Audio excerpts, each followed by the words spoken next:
dem diwaanu Chine. waaw fekk fa Ousmane Sonko le premier ministre du Sénégal. yaa ngi door a jël direction bu baax bi. premier ministre bu Sénégal nga maa yóbbu Chine nag de heure bii ma nekk fa de. nga may jël en direct ma lay laaj bu Sénégal. ah non non ko def premier ministre bu Sénégal nag.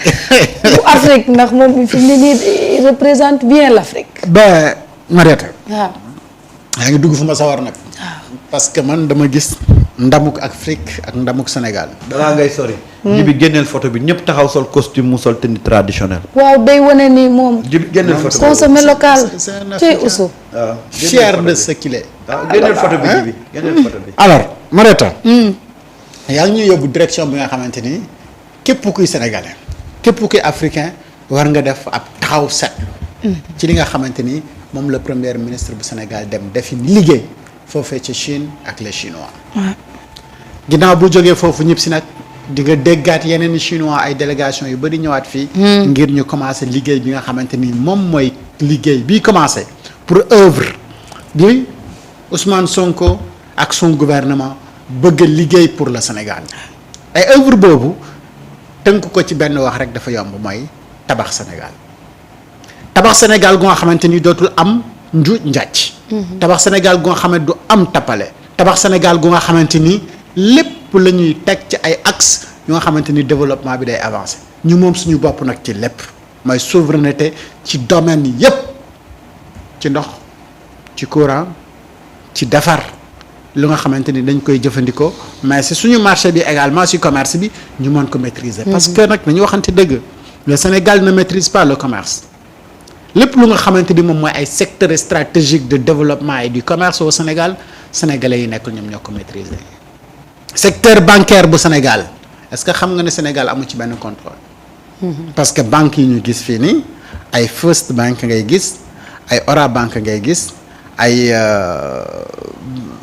BOA Banque africaine de li nangam sangam ay soit c'est des Marocains soit c'est des Nigériens soit c'est des nangam sangam mais dëkk yooyu nu ñu def ba nga xamante ni ñoom maîtriser nañu seen secteur bancaire et que foofu la xaalis bi di jaar di circuler mais ñun mënuñu ko am ñu fi gis ay Coris Bank ay nangam sangam mais il faudrait également que ñun tamit. ñu liggéey ba nga xamante ni secteur boobu dañ koy mën a maîtriser mais pour nous maîtriser tout cela il te faut ay avancées. ci secteur yëpp surtout dans le secteur du numérique technologie nga am ci technologie yu avancé yu am puissance mën a wax ay waxu développement et aujourd'hui xoolal Macky Sall de 2012 ba 2024 jéem na fi def lu ne pour wane ne mu ngi liggéey mais mosul xalaat ci benn projet d'industrie yoonam nekku ci kooku bëgg naa développer ce pays là pays boo nga xamante ni am nga matière première yi tu as la jeunesse bi nga xamante ni pare nañ pour liggéey mais yaa ngi xalaat lu ne fu nit ñi di dépenser xaalis mais xalaatoo fu nit ñi di liggéeyee xaalis xalaatoo fu nga xamante ni da ngay développer donc ce pays là mais xoolal tey ak le voyage du premier ministre accord yi nga xamante ni le Sénégal mu ngi ko nekk di ko signer ak la Chine c'est comme si la Chine n'a jamais existé sous Macky Sall à part dem tàllal loxo yelwaan laare bi laaraan ndongo daara yaa ngi yelwaan ñun dañoo sonn alors que y a des possibilités mooy que ni soxla woo dem pour laare bi laaraan sa waaye man je suis un peuple bu nga xamante ni bu am force de travail lañ ay ndaw yu am dynamisme ñoo fa nekk mais yàlla may na ma am naa suuf su nga xamante ni mais meññaf taf go fa ji mu sax mais manquer volonté ak honnêteté comme je disais hier volonté honnêteté ak capacité bi nga xamante ni moom moo nekkoon ci gaañooñu mais moo taxoon mënuñu am gis-gis boobu noonu léegi nag le premier ministre ak son gouvernement ñoom tënku ci benn projet bu nga xamante ni moom le président de la République dans sa vision ak l'ensemble de ses collaborateurs moom la ñu am ñu tëgg ko ne dañoo bëgg Sénégal gu nga xamante ni day bokk ci dëkk yi gën a rafet xar-xaram ci àdduna file ak 2050 la donc xam nga projet boo koy def dafay am nga def ay objectifs à court moyen ak long terme alors dans le long terme c'est quoi c'est d'avoir un pays bu nga xamante ni kenn dootul wax ne Sénégal gi c'est un pays sous-développé mais da nga koy boole ci dëkk yi nga xamante ni développé la mooy la vision 2035 alors les objectifs yi lan la il faudra léegi diviser le Sénégal sur 8 pôles territoires. 8 pôles de développement. Et chaque pôle de développement dafa am lu nga xamante ni foofu la ñuy noonu la ñuy liggéey et en Chine cette stratégie boobu la ñu nekk dafa am dëkk bu nga xamante ni tout ce qui est technologie foofu la ñu koy liggéeyee donc li nga xamante ni ñoom ñooy liggéey ci technologie ñoom Huawei ak yooyu yëpp seen entreprise yooyu yëpp ci foofu la ñu nekk lépp loo soxla ci côté appareil device foofu nga koy am dëkk yu nga xamante ni c'est pour tout ce qui est ameublement fauteuil lal nangam sangam mais xoolal tey li ñu am ñun ci possibilité pour ameublement au Sénégal normalement waruñu importer dara. table bi importé wuñ ko bi made in Sénégal. made in Sénégal la waaw. mais su ñu mënee am table bi made in Sénégal ça veut dire que dans nos bureaux dans nos maisons et partout. li ñu fay consommer war na mën a nekk made in Sénégal. Alors l'œuvre sénégalaise lan mooy problème bi mais les Sénégalais ont constaté que ni finition la ñu am problème alors qu'est-ce qui fait des bonnes finitions mais appareil ak benn formation moo xamante ni finition ak jikko ji. surtout boole ci jikko ji. mais ça suñu ko formaliser. ça suñu ko formaliser mu nekk ay industrie yu nga xamante ni fa lañ koy produire mais.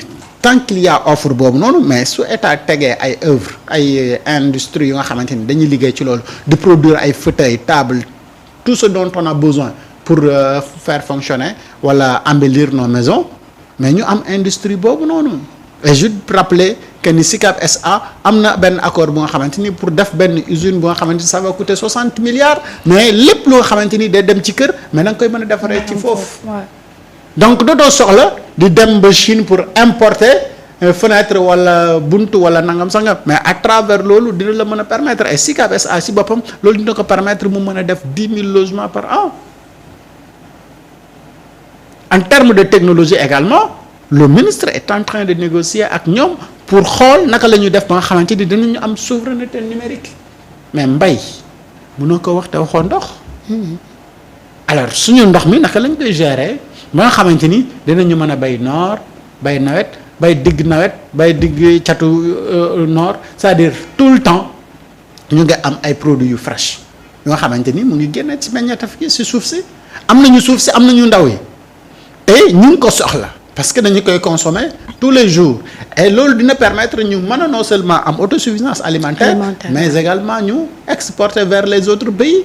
loolu dinañu permettre. ki nekk ci tool yi di bay mais am koom ba nga xamante ni kër gu rafet lay yor oto bu rafet lay dawal mais nekk ci jàmm te mbay mu moderne lay def.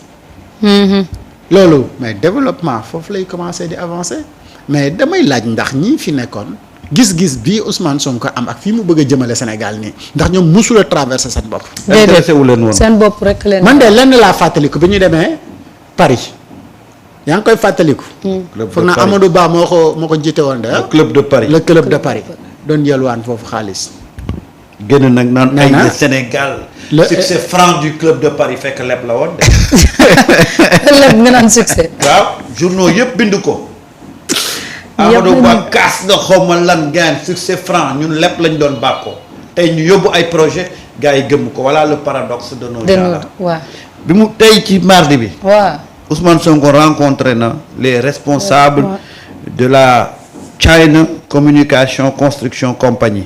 mu nekk une multinationale chinoise boo xam ne dafa engagé wu ci investissement conception construction exploitation d'infrastructures ñoom nag ci li ñu waxtaanee jëm na ci wàllu infrastructure de transport d'énergie et autres secteurs stratégiques pour le développement du Sénégal.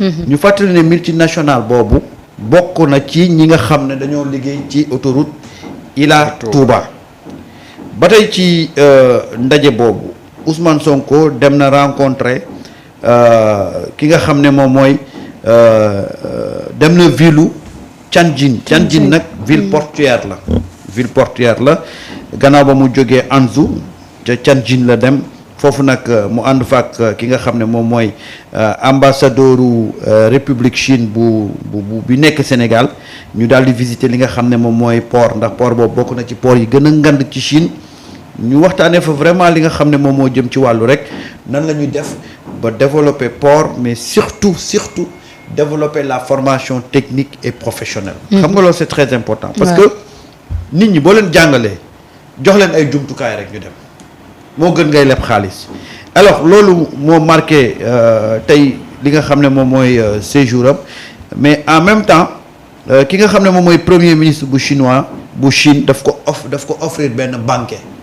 la ko jox moom premier ministre. benn banquet ne boo xam ne da ngay toog ngeen di lekk di waxtaan genre yi kii yu am solo yooyu xam naa ne suba moom la opposant yi di xëyee ne lekk la fa wuti woon. non mais Chine ñun bi ñu demee rek loolu la ñu gars yi doon tegal. waaw xam ne da ngay teg table bi lu nañu teg. affaire bi wëndeelu quoi. bu ñëwee ba yegg si yow nga jël li nga bëgg a jël. waaw table bi wër. waaw léegi loolu li ñu teg day wëndeelu rek. tey la laata ñuy ubbi nag suba le grand sommet de Davos.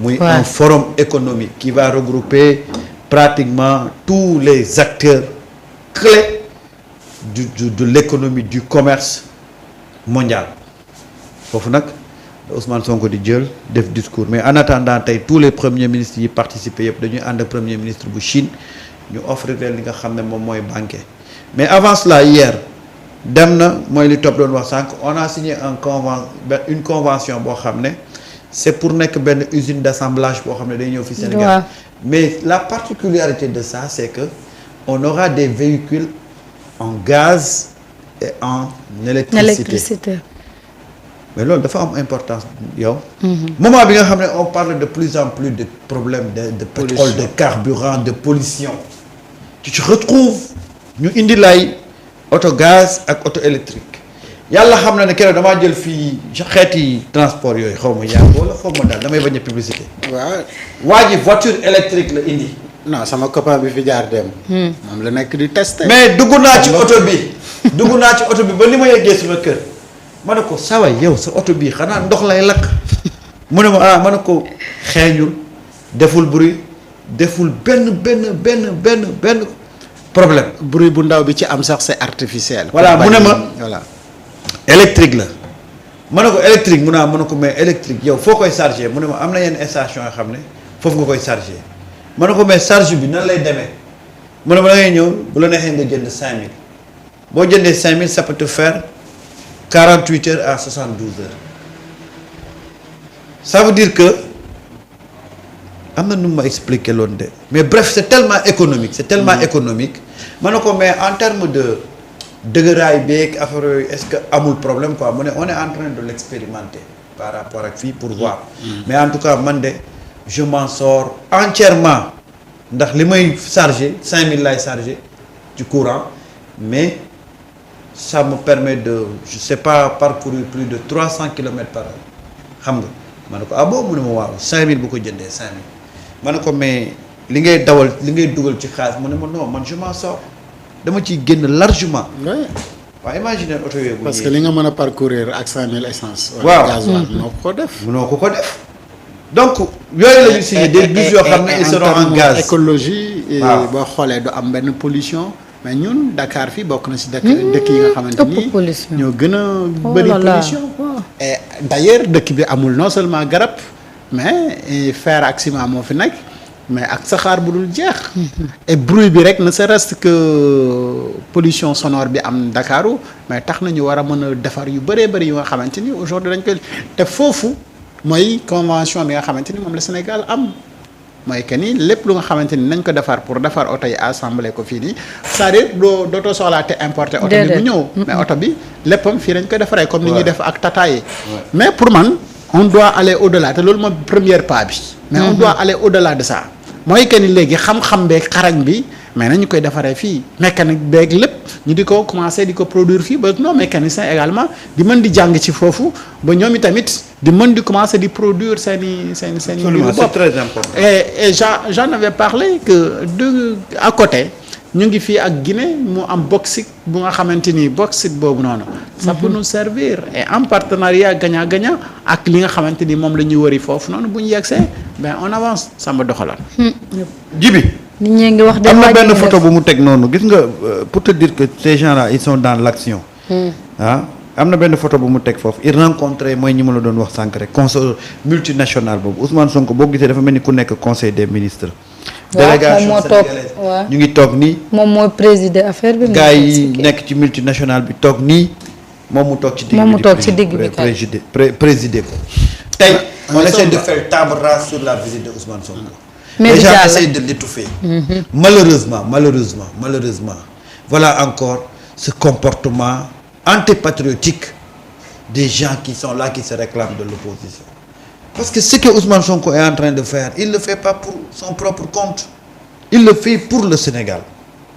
Et man damay parcourir des chaînes étrangères, je tombe sur la visite de Ousmane Sonko en Chine.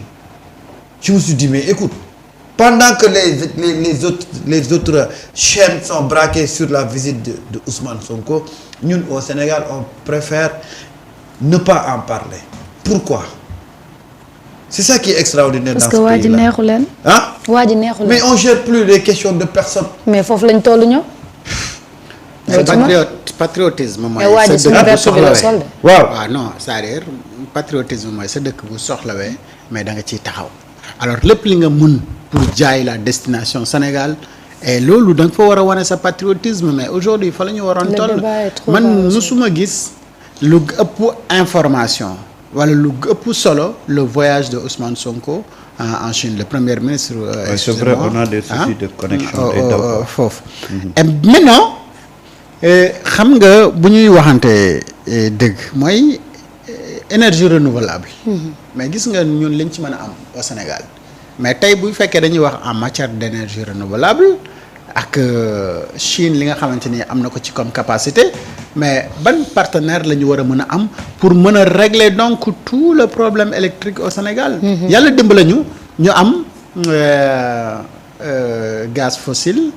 am également énergie fossile ak énergie renouvelable mais ñun on doit donc pouvoir régler tous nos problèmes à travers donc énergie yooyu ñu am mën nañu am donc industrialiser donc ce pays et bu ñu industrialiser ce pays am agriculture mais agriculture ak industrie ñoom ñooy ànd n'est-ce pas. et agriculture industrie boo ko defaree ba pare mais commerce bi mu ngi commencer di dox donc soxlaatoo sa marché bi yenn mbir yi nga xamante ni da nga koy dem di ko jëgaani et à partir de là di nga mën a commencer di exporter à travers donc le monde. et li nga xamante ni moom la ñu am Samba le disait et tout le temps mu di ko wax or bi Sabodala lay jógee mais ñun fii nii soo bëggee or mënoo fi jënd or bu baax. déedéet. alors c'est quoi le problème. moo ma jaaxal. industrialisation des na. bu baax donc il faut ñu am ay industrie ñu jéem a def ba nga xamante ni fii la ñuy tëggee suñu or bi ba mun a ñoŋ ba ku bëgg or bu baax. ci àdduna wërngal këpp da ngay jël avion wàcc fii Ndakaaru. te boo wàccee Ndakaaru kanaa di nga dem duggi hôtel. waaw di nga lekk si suñu bisaab bi. di nga lekk suñu ditax bi. di nga lal benn ceebu jën di nga laal maafe bëggatuma ko tudd ah. mais di nga au moins contribuer ci li nga xamante ni moom mooy tourisme bi. mais loolu ça va dans le développement du Sénégal mais pourquoi ñun loolu yëpp gaañ mosuñu ko xalaat xam ne ñun am nañu ay potentiel mais il faut chercher de bons partenaires et fulla ak fayda ji nga xamante ni moom la Ousmane Sonko nekk di wan Chine mais amul chinois buy am benn accord ak Sénégal ñëw di ci layam-layam da nga koy jaarale ci yoon délai yi nga respecté ko et puis mu terminer on avance parce que soo ko terminer gis nga fulla ak fayda ji Ousmane wane nii gis nga bu partenaires yi ñëwee di nga xool ndax chinois yi ñoom ñoo doon liggéey ak Macky Sall wala chinois yi nii dañoo soppeeku ci diggante parce que kenn ku si nekk ñu ngi lay traiter selon comportement yi nga xamante ni moom nga wane et que ici l'objectif est très clair mooy sa waaye dañu bëgg réew mu nga xamante ni d'ici 2050 ku wàcc Sénégal mu mel ni yaa ngi wàcc dëkk bi gën a avancé ci monde bi te loolu mën na possible parce que ñun dëkk la bu ñuy tabax bees donc ñun nekkatuñu li gën a bees yëpp moom mooy li gën a rafet te ñun comme si yu gën a bees yi la ñu war a am donc war nañu bokk si ñu gën a rafetle. danañ ko foo am de. et loolu la léegi le premier ministre loolu la nekk de moo tax bu gaañ ñi di wax ni du leen tal. parce que moom amul seen jot. li muy xalaat ak fi gars yi nekk dafa sore téeméer yoon te li mu leen rawee.